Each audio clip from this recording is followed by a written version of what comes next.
Hello everyone, welcome back to the channel. Today's story is not just another war update. It is a moment that feels like history being rewritten in real time. Crimea falls back to Ukraine, and the world is left in complete shock. For years, this peninsula symbolized one of the most controversial land grabs of the modern era. Many believed it would remain under Russian control indefinitely, but now the balance of power has shifted, and the geopolitical map of Eastern Europe may never look the same again. Crimea first became the center of global controversy in 2014, when Russia annexed the peninsula in a move that shocked the international community. At the time, Ukraine was politically unstable, militarily underprepared, and diplomatically vulnerable. The takeover happened almost overnight, with masked soldiers, unmarked uniforms, and a carefully crafted political narrative. In a matter of weeks, Crimea moved from being a Ukrainian territory to becoming one of the most heavily militarized regions in Europe. Critics called it illegal. Supporters called it historical justice. But for millions of Ukrainians, it was a wound that never healed. For nearly a decade, Crimea remained one of the most fortified pieces of land in the world. Russian air defense systems covered the skies. Naval bases expanded along the Black Sea coast. Underground bunkers, radar arrays, and missile batteries transformed the peninsula into a military fortress. Analysts labeled it untouchable. Military think tanks wrote detailed reports explaining how any attempt to retake Crimea would result in catastrophic losses. The peninsula was connected to Russia through the Kerch Bridge, acting as a lifeline for logistics, fuel, weapons, and reinforcements. It was built not just as infrastructure, but as a political statement. But what the world failed to notice was how quietly Ukraine was changing. Year after year, Ukrainian forces modernized, training standards improved, Western military cooperation intensified. New doctrines emerged. Instead of relying on sheer numbers, Ukraine focused on precision, intelligence, and flexibility. It wasn't about fighting like the old armies of the past. It was about becoming smarter, faster, and more adaptive. The turning point wasn't sudden. It was slow, calculated, and carefully hidden. Before Crimea fell back to Ukraine, months of preparation took place far from public eyes. Satellites tracked small changes. Cargo moved at irregular hours. Drones silently mapped terrain day and night. Cyber units tested weaknesses in command networks. Nothing about this operation was rushed. Everything was rehearsed mentally long before it happened physically. The first real cracks appeared when Russian infrastructure inside Crimea began experiencing unexplained failures. Power blackouts hit military zones. Communication towers went silent at critical moments. Supply convoys arrived late or went missing entirely. At first, these were blamed on technical issues, but in reality, Ukraine had started its invisible campaign. Electronic warfare disrupted radar installations. Cyber operations injected false information into military databases. Commanders began making decisions based on data that wasn't real. When the physical phase finally began, it wasn't loud, reckless, or chaotic. It was surgical. Precision strikes targeted specific military assets rather than cities or civilian areas. Fuel depots burned, ammunition warehouses exploded, air defense launchers were destroyed before they could activate. The famous image of Crimea as an untouchable fortress began to crumble in real time. The Kerch Bridge, the symbolic artery connecting Crimea to Russia, suffered devastating damage. Multiple strikes rendered large sections unusable. This wasn't just about breaking concrete and steel. It was about cutting lifelines. Without the bridge fully functional, Russian forces inside Crimea faced isolation. Heavy equipment could not be moved efficiently. fuel supplies became critically low, morale started to drop. It wasn't just a military problem anymore, it became psychological. At the same time, Ukrainian ground units moved with astonishing speed. Instead of slow frontal attacks, they used fast, mobile tactics. Armored units bypassed fortified hotspots and cut off routes behind enemy lines. Infantry units worked alongside drone operators, receiving live battlefield data. War had become a real-time video game, but with real lives at stake. Every movement was calculated to avoid unnecessary losses and maximize surprise. Cities and towns across Crimea began to fall one by one. What shocked the world wasn't just that Ukraine advanced, but how limited the resistance became.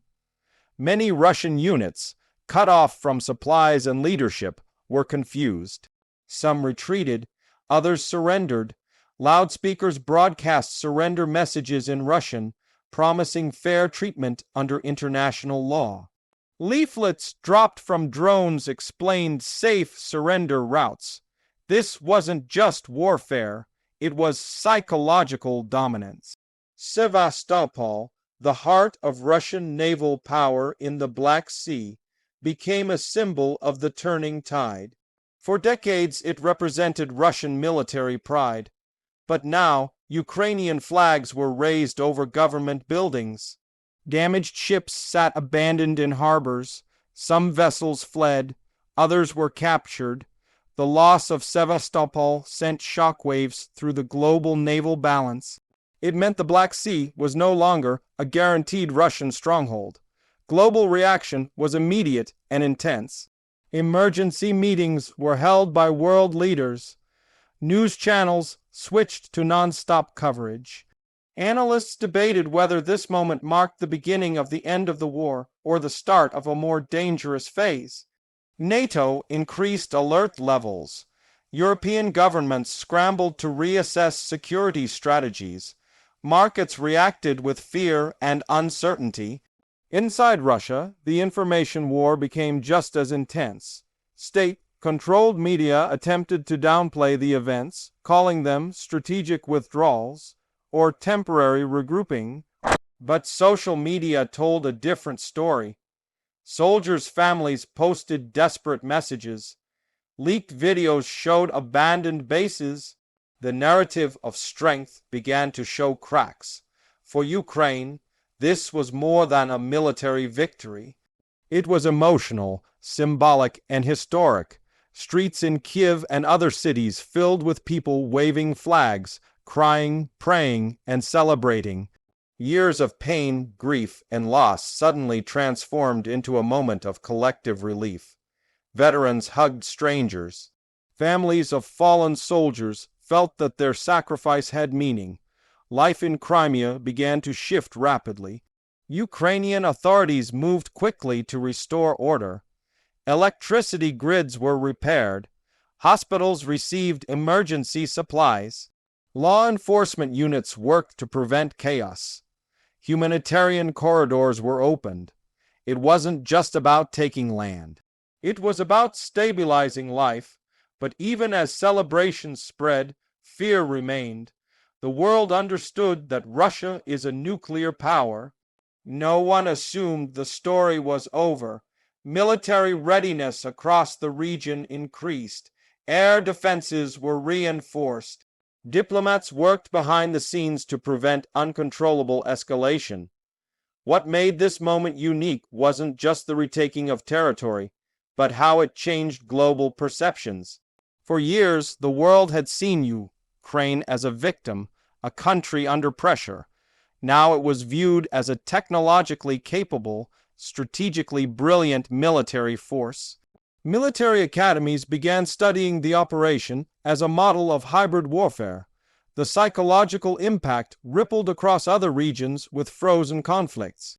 Leaders around the world started questioning assumptions. If Crimea could fall back to Ukraine, what others supposed permanent occupations were not as stable as they appeared. Yet, experts remained cautious. Holding Crimea required more than victory. It required long-term defense systems. Ukrainian forces rapidly deployed anti-aircraft units, radar coverage, and layered defense networks. They prepared not just for defense, but deterrence. The human reality remained complex. Some residents welcomed the return. Others feared reprisals. Communities tried to rebuild trust. Crimean Tatars, who had faced years of repression, began openly celebrating cultural identity again. Mosques reopened freely. Community gatherings returned cautiously. International law suddenly felt less abstract. The idea that borders can be changed by force received a major blow. Diplomatic language shifted. UN sessions became more intense. Resolutions gained stronger wording. For the first time in years, global institutions appeared less powerless. As days turned into weeks, it became clear this wasn't just a military event. It was a psychological reset for the world. A message that occupations are not always permanent, that resilience, strategy, and patience can slowly rewrite fate. But uncertainty lingered. Would Russia escalate? Would negotiations begin? Would this become a frozen standoff or a new global crisis? No one could safely predict. What we do know is this: Crimea falling back to Ukraine became a turning point for an entire generation. It redefined what modern warfare looks like. It redefined global alliances, and it redefined the meaning of hope in times of conflict. The world watched, the world held its breath, and in that silence history changed, for now the story is not over. It is still being written by soldiers, civilians, diplomats, and everyday people who refuse to give up on their identity and freedom. And as we look at this moment, one thing becomes certain: the world was not ready for this. Crimea falling back to Ukraine did not just shock the world. It changed it forever. If you want thumbnail prompt, SEO description, hashtags, tags, or image prompts, just tell me next, Janny. File.